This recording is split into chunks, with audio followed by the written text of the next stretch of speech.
Welcome back to the channel. In today's video, I will show you how to cancel your subscription or free trial in the Falou app directly from your mobile device.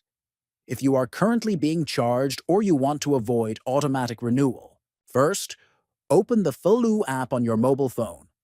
Next, look at the bottom right corner and tap on the Progress section. After that, go to the top right corner and click on the Settings icon. Then, from List, click on I Need Help. Then, scroll through the Settings menu until you find the option that says, How do I cancel my free trial or subscription? Tap on that option to continue. You will now see two choices depending on your device.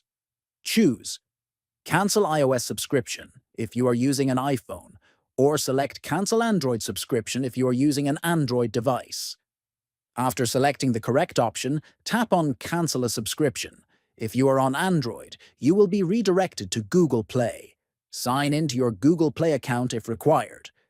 Next, find your active Falou subscription in the list of subscriptions. Finally, confirm the cancellation to stop future charges. If this video helped you, subscribe to the channel, like the video, and share it with others who might need this guide.